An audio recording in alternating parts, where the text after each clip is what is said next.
Melanjutkan episode yang sebelumnya, kemunculan Han Peng yang secara tiba-tiba mengejutkan semua orang tak terkecuali Xiaoyan. Melihat sosok Han Peng yang muncul kembali membuat Xiaoyan pun menjadi geram. Tidak kusangka kau masih bisa hidup, ucap Xiaoyan. Mendengar itu Han Peng pun hanya tersenyum. Semua ini berkat kau, adik seperguruan, ucapnya. Jika bukan kau, kurasa aku sangat sulit untuk mencapai kekuatan seperti ini, ucap Han Peng. Sementara itu di tempat yang lain, Yin San tua memperhatikan gelagat dari keduanya, memanfaatkan perseteruan antara Xiaoyan dengan Han Peng. Sementara itu di tempat yang lain, jasad cloningan Yin San tua pun menghilang di hadapan Suqian. Perkataan Xiaoyan memang benar, ucapnya. Lalu Suqian pun melesat meninggalkan tempat itu. Sementara di tempat yang lain, Yin San tua pun bersiap untuk melarikan diri. Sementara itu, di sisi yang lain, Han Peng pun mulai memamerkan kekuatannya di hadapan semua orang. Kali ini aku akan menarik keluar jiwamu, ucapnya. Hah, dan biarkan kau merasakan apa yang dinamakan hidup menderita, ucap Han Peng. Ucapan dari Han Peng itu membuat Xiaoyan pun menjadi marah. Aula jiwa, ucapnya. Hah, kenapa tidak ada aura patua itu lagi di tubuhmu, ucap Han Peng. Han Peng pun mulai menghina Xiaoyan. Aku lupa. Pak tua itu sudah jatuh ke tangan aula jiwa kan? Ucapnya. Haha, bukankah dia merasa kau bisa melindunginya kan? Ucapnya. Mendengar provokasi dari Han Peng, Xiaoyan pun tak kuat lagi menahan amarahnya. Jika dilihat sekarang, mata Pak tua Xian itu masih tetap buta seperti dulu, ucap Han Peng. Berkali-kali mendengar ocehan dari Han Peng, Xiaoyan pun menjadi marah. Han Peng, jika tidak membunuh pengkhianat yang tidak bermoral sepertimu, aku bersumpah untuk tidak menjadi manusia, ucap Xiaoyan. Di sisi yang lain, Xiaoyi pun nampak kaget dengan kemarahan Xiaoyan. Oh iya, hitung juga aku, ucap Jian. Hei, adik seperguruan, sangat perkasa. Namun jika ingin membunuhku tergantung apakah kau berhak, ucap Han Peng. Setelah ucapan Han Peng itu, tiba-tiba Suqian pun angkat bicara. Menurutku, apakah aku berhak, ucapnya. Ucapan ketua Suqian yang membela Xiaoyan membuat Han Peng dan Bo Xiantian pun melirik Suqian. Tidak kusangka, kau tidak hanya tidak bisa mati, tapi malah menerobos sampai tingkat dojong. Namun, bisa membunuhmu satu kali, tentu saja bisa membunuhmu dua kali. Jangan berlagak hebat seperti ini, ucap ketua Suqian. Hinaan dan cacian dari ketua Suqian itu membuat Han Peng pun menjadi marah. Xiaoyan pun bertanya kepada Suqian. Oh iya, bagaimana dengan situasi di sana, ucapnya. Salinan tubuhnya sudah hilang, ucap Suqian. Aku bergegas datang kemari dengan mengikuti tanda yang kau berikan, ucap Suqian. Tiba-tiba mereka semua dikejutkan oleh suara dari Yin San tua. Terima kasih kalian sudah mengulur waktu untukku, ucapnya. Tiba-tiba Yin San tua pun menggunakan kekuatannya untuk melarikan diri. Ledakan energi dari Yin San tua membuat kaget semua orang, lalu dia pun melesat meninggalkan tempat itu. Oh iya, jangan berharap bisa kabur, ucap Xiaoyi. Cepat kejar, ucapnya. Xiaoyi pun melakukan hal yang terbaik untuk berusaha mengejar Yin San tua. Kekuatan racun tubuh yang menyedihkan diarahkan Xiaoyi kepada tubuh Yin San tua. Ledakan pun terjadi. Sementara itu di tempat yang lain, beberapa orang pun berusaha untuk mengejar Yin San tua. Yin San tua pun mulai kerepotan karena dijebak oleh para ahli dojong di sekelilingnya, termasuk Suqian, Mo Xingtian, dan Xiaoyi. Sementara itu, di sisi yang lain, Han Peng pun ikut mengejar Yin San tua. Hei monster tua, serahkan cairan bodhisattva itu, ucap Han Peng. Yin San tua pun berusaha untuk melarikan diri dari pengejaran para ahli dojong di sekitarnya, termasuk Xiaoyi Xian. Beberapa kali Xiaoyi Xian pun melemparkan pilar racun docinya ke arah Yin San tua. Sementara itu, Han Peng pun menyerang dari atas. Ledakan pun terjadi antara Han Peng dengan Yin San tua. Akibat bentrokan dengan Han Peng, Yin San tua pun mundur beberapa meter ke belakang. Seperti yang diharapkan dari kultivator sudut hitam, ucap Han Peng. Kekuatannya memang luar biasa, ucapnya. Sayangnya, takutnya hari ini kau tidak bisa melarikan diri. Yin San tua pun menyadari kalau dirinya sudah terjepit. 4 dojong benar-benar lumayan sulit, ucapnya. Lalu Yin San tua pun berpikir bagaimana cara untuk bisa melarikan diri dari pengepungan itu. Sepertinya cairan bodhisattva ini tidak berjodoh denganku, ucapnya. Ya sudahlah, kalau begitu aku ingin melihat bagaimana kalian membaginya, ucapnya. Lalu Yin San tua pun melemparkan cairan bodhisattva itu ke atas langit. Apa yang dilakukan Yin San tua membuat semua orang pun jadi kaget. Hei patua sialan, kau beneran berpikir kami bodoh, ucap Han Peng. Mendengar ucapan dari Han Peng itu membuat Yin San tua pun menjadi bingung. Sementara itu di tempat yang lain, Jian pun telah merebut cairan bodhisattva. Setelah mengambil cairan bodhisattva, Jian pun menyerahkannya kepada Xiaoyan. Hati-hati, ucap Xiaoyan. Tiba-tiba kotak yang dipegang Xiaoyan pun mengeluarkan seberkas pilar cahaya hijau. Tentu saja berkas cahaya hijau itu membuat kaget semua orang, terkecuali Han Peng, Xiaoyi Xian, dan yang lainnya. Hei kalian sekelompok orang-orang idiot, ucap Yin San tua. Xiaoyan, kau periksa dulu, ucap ketua Suqian. Baiklah kalau begitu, ucap Xiaoyan. Lalu Xiaoyan pun mulai memeriksa kotak yang berisi cairan bodhisattva dengan kekuatan spiritualnya. Setelah dipastikan asli, Xiaoyan pun mengangguk kepada ketua Sukian. Tentu saja kejadian itu membuat kaget semua orang, tak terkecuali Han Peng. Patwa itu bisa-bisanya melemparkan cairan bodhisattva asli, ucap Han Peng.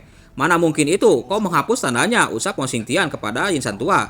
Ketika kau bilang ada sesuatu pada cairan bodhisattva, kau pikir aku akan membiarkannya tetap di sana, ucap Yin Shan tua. Sekarang bendanya sudah tidak berada di tempatku, ucapnya.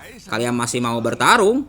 Setelah ucapannya itu, Yin Shan tua pun bergegas meninggalkan tempat itu. Yin Shan tua pun menengus. Kalian lihat saja, aku ingat dendam hari ini, ucapnya. Secara tiba-tiba Han Peng pun mulai menyerang Xiaoyan. Hati-hati Xiaoyan, ucap Xiaoye dan ketua Sukian. Dengan kekuatannya, Han Peng pun berusaha untuk menyerang Xiaoyan, namun serangannya meleset. Melihat Xiaoyan yang akan diserang oleh Han Peng, Xiao Xian dan ketua Sukian pun bersiap untuk membantu Xiaoyan.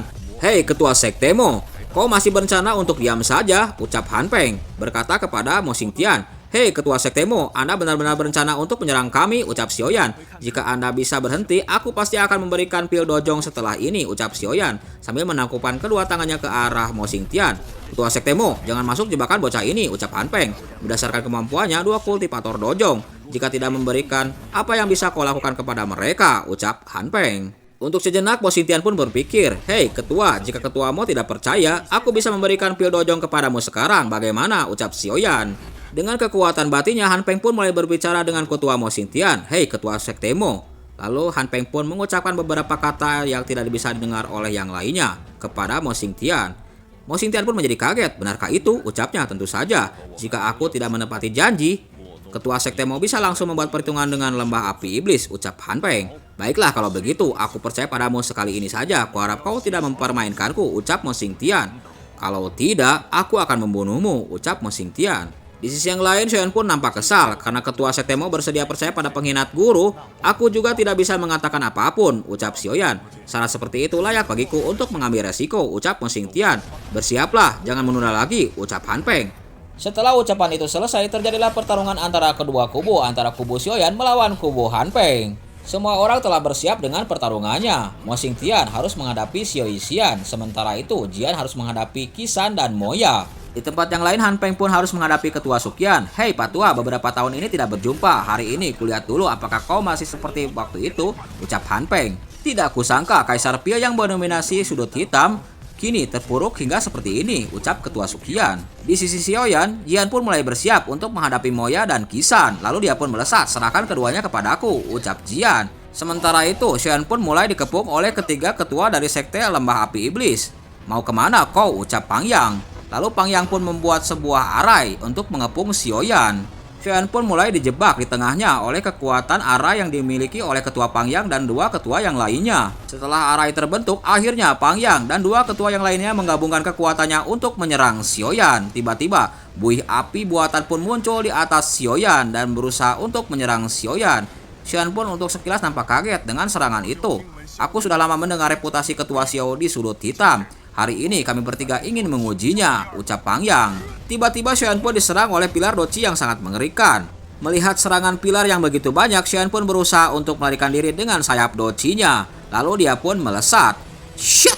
Dengan gerakan langkah 3000 petirnya, Xiaoyan pun berusaha untuk melarikan diri dari pilar api itu.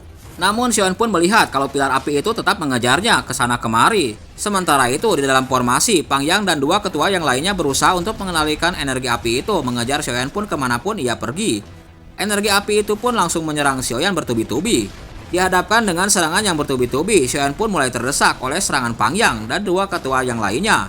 Dihadapkan oleh serangan yang bertubi-tubi itu, Xiaoyan pun mulai gugup. Lalu dia pun berusaha berpikir bagaimana caranya untuk menghindari serangan itu. Xiaoyan pun begitu gesit melarikan diri dari pengejaran pilar api yang mengejar tubuhnya. Akhirnya Xiaoyan pun tidak bisa bertahan lagi menghadapi gempuran sporadis dari kekuatan ketua Pang Yang. Lalu dia pun menggunakan api surgawinya membentuk sebuah pedang. Dengan bantuan api surgawi dan suan besarnya, Xiaoyan pun mulai membentuk sebuah jurus. Lalu Xiaoyan pun berusaha untuk melemparkan energi dari suan besarnya untuk menghadapi pilar-pilar cahaya api dari Pang Yang. Tanpa diduga, dua ketua pun mulai menyerang Xiaoyan dari sisi yang lain. Melihat serangan tiba-tiba itu, Xiaoyan pun hanya mencibir. Hah, orang lembah api iblis hanya bisa menyerang dari belakang ya, ucap Xiaoyan. Tunjukkanlah kemampuan sesungguhnya, ucapnya. Mendengar ucapan dari Xiaoyan, Pang Yang pun hanya menengus. Kudengar ketua sekte Xiao mengendalikan api surgawi. Jika dibandingkan dengan api transformasi lembah api iblis, mana yang lebih hebat, ucap Pang Yang.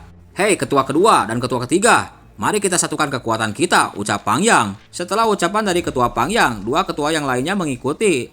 Ketiganya mulai membentuk sebuah formasi untuk membentuk api transformasi. Tiga doci api pun mulai keluar dari tangan Pangyang dan dua ketua yang lainnya membentuk sebuah api transformasi. Di sisi yang lain, Xiaoyan pun nampak kaget. Ini adalah mantra bara api, ucapnya. Xiaoyan pun mulai mengamati teknik itu. Suhunya mendekati api surgawi, tapi tidak bisa melampauinya selamanya, ucapnya.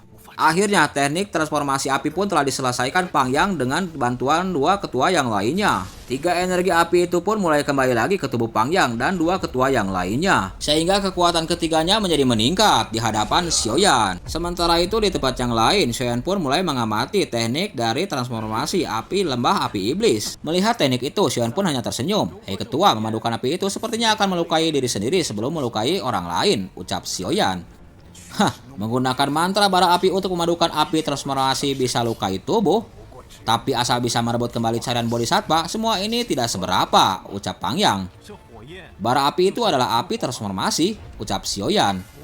Mantra bara api dari lembah api iblis memang unik, tapi kalah dari api surgawi, ucap Xiaoyan. Lalu dia pun menggunakan api surgawinya untuk membentuk sebuah arai. Tiga perubahan bentuk misterius api surgawi, ucap Xiaoyan. Setelah mengaktifkan teknik dari tiga perubahan api surgawi, kekuatan Xiaoyan pun mulai melonjak. Doci api hijau kegelapan pun muncul. Jika ingin melawan tiga orang sendirian, memang butuh energi jauh. Tapi kalian malah tidak tahu diri, mau bersaing menggunakan api, ucap Xiaoyan. Tak kalah dari pertarungan antara Xiaoyan dengan ketua Pangyang, di sisi yang lain, Jian pun bertarung seru dengan Moya dan Qisan. Namun Moya dan Qisan bisa menekan kekuatan dari Jian sehingga Jian keteteran oleh serangan keduanya. Tiba-tiba Jian pun mulai menyadari gerakan api surgawi milik Xiaoyan. Sepertinya pertarungan di sana sudah hampir berakhir, ucap Jian. Jian pun nampak semangat. Ayo lagi, ucap Jian. Lalu dia pun berusaha untuk menyerang Moya dan Qisan. Sementara itu di tempat yang lain terjadi pertarungan yang sangat sengit antara Xiao Xian melawan Mo Xingtian. Keduanya terlibat pertarungan yang sangat alot. Keduanya tidak bisa mengalahkan satu dengan yang lainnya. Sementara itu di tempat yang lain, Han Peng berusaha untuk menghadapi ketua Suqian. Beralih ke tempat Xiaoyan, Xiaoyan pun telah mengeluarkan api surgawinya. Api hijau giok telah menyala di tangan kanan milik Xiaoyan. Sementara itu di tempat yang lain, Pangyang pun mulai mengeluarkan sebuah avatar pinik raksasa menyerang ke arah Xiaoyan. Melihat pinik raksasa yang akan menyerangnya, Xiaoyan pun membuat sebuah jaring raksasa untuk menahan serangan itu. Akhirnya pinik raksasa itu pun tidak bisa menembus jaring yang dibikin oleh Xiaoyan. Pangyang pun menambahkan kekuatannya sehingga jaring yang dibikin Xiaoyan pun dapat hancur. Di sisi yang lain, Xiaoyan pun nampak kaget. Ternyata api itu lumayan menarik, ucapnya. Namun masih sangat lemah. Lalu Xiaoyan pun menggunakan kekuatannya untuk mencengkram avatar pinik itu. Xiaoyan pun mulai menganggap remeh lawan. Tapi tiba-tiba dia pun terkejut. Hah? Kenapa ini terjadi? Gumam Xiaoyan. Jaringnya tiba-tiba hancur oleh avatar pinik raksasa itu. Tiba-tiba beberapa pilar pun langsung melesat menyerang Xiaoyan secara bertubi-tubi. Melihat serangan brutal itu, Xiaoyan pun berusaha untuk melarikan diri dan bersiap untuk menghadapinya. Dalam posisi melarikan diri, Xiaoyan pun berpikir dengan cermat. Api transformasi ini bisa memisahkan diri. Jika bisa ditelan dan dimurnikan, bisakah membuat api surgawi dengan mantra api? Gumam Xiaoyan. Ketua Sekte Xiao, hati-hatilah, ucap Pangyang. Menghadapi serangan bertubi-tubi dari api milik Pangyang, Xiaoyan pun berusaha untuk melindungi tubuhnya dengan sebuah perisai api. Perisai yang dibuat Xiaoyan berhasil melindungi dirinya dari serangan gempuran api transformasi milik Pangyang. Melihat Xiaoyan yang berhasil melindungi dirinya dari serangan api transformasi lembah api iblis, Pangyang pun meningkatkan kekuatannya. Pangyang pun melakukan sebuah teknik, Phoenix Sky Fire, ucapnya. Tiba-tiba, Pangyang dan dua ketua yang lainnya melemparkan doci masing-masing ke arah api transformasi. Akhirnya, api transformasi itu pun membentuk sebuah avatar pinik raksasa yang berwarna-warni. Terbentuknya pinik api raksasa warna-warni itu membuat kaget Xiaoyan. Hah, bisa-bisanya memadatkan api menjadi bentuk seperti ini, gumam Xiaoyan. Pinik api ini seharusnya memadatkan semua api transformasi di tubuh mereka, ucap Xiaoyan. Kalau begitu, akan kuterima tanpa sungkan, ucapnya. Hei ketua Xiaoyan, apakah Phoenix dari Skyfire ini sebanding dengan api surgawimu? Ucap Pangyang. Ini adalah jurus mematikan kalian, ucap Xiaoyan. Kalau begitu, kubiarkan ketua Xiaoyan merasakan kekuatan Phoenix dari Skyfire, ucap Pangyang. Tiba-tiba pinik api warna-warni itu pun mengeluarkan serangan terhadap Xiaoyan. Xiaoyan pun berusaha untuk menahan serangan itu. Ternyata perisai yang dibuat oleh Xiaoyan membuat pertahanannya sangat kokoh sehingga Pangyang pun menjadi kaget. Xiaoyan pun hanya mendengus dingin. Api transformasi kalian sangat membuat orang kecewa, ucapnya. Pang Yang pun menjadi kesal, lalu dia pun menggunakan inti jiwanya untuk menggabungkan kekuatannya, menambah kekuatan avatar pinik warna-warni di atas langit. Setelah kekuatannya pertama, Pang Yang pun memerintahkan avatar pinik warna-warni itu untuk menyerang Xiaoyan. Pergilah, ucap Pang Yang. Lalu avatar pinik itu pun melesat menyerang Xiaoyan. Trik lembah api iblis memang hebat, bisa-bisa memperkuat transformasi hingga seperti ini, ucap Xiaoyan. Xiaoyan pun berusaha untuk mengendalikan pinik api raksasa warna-warni itu dengan kekuatan api surgawinya. Pinik warna-warni itu pun dibelenggu oleh api surgawi milik Xiaoyan. Berhentilah, ucap Xiaoyan. Tiba-tiba pinik api raksasa itu pun berhenti di hadapan Xiaoyan.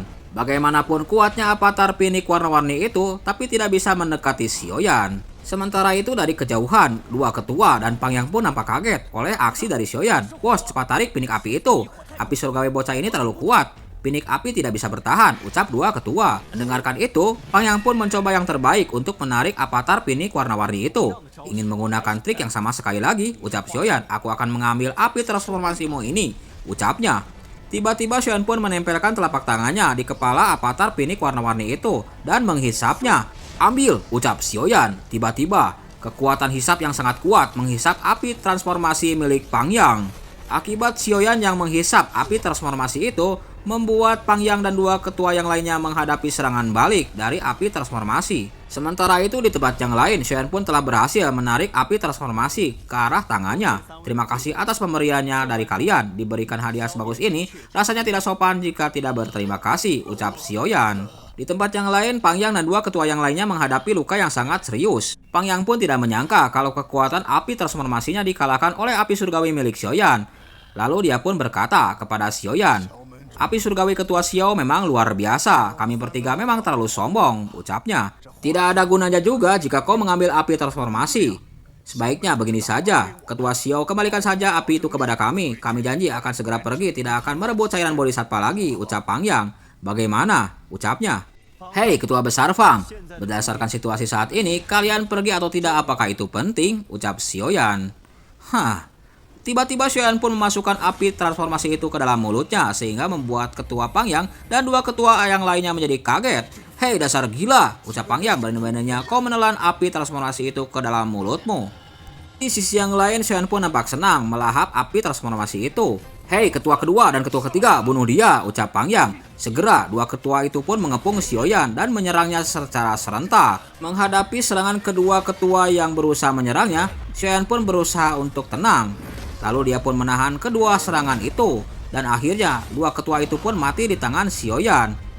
Ketua kedua, ketua ketiga, aku akan membalas dendam untuk kalian. Setelah aku melapor pada ketua, aku ingin kau membayar dengan nyawamu, ucap Pang Yang. Aku ingin sekte Xiao dilanda bencana, ucapnya. Namun setelah ucapannya itu, tiba-tiba tubuh Pang Yang pun menegang akibat serangan dari Xiaoyan. Jika kau terus bekerja sama dengan rekanmu, takutnya aku butuh mengerahkan tenaga yang lebih, ucap Xiaoyan. Sayang sekali, kau linglung lagi, ucap Xiaoyan. Tiba-tiba Xiaoyan pun meraih sebuah gulungan mantra. Ini adalah mantra yang didapatkannya oleh Pang Yang. Han Peng, aku akan berusaha untuk membunuhmu, gumam Xiaoyan.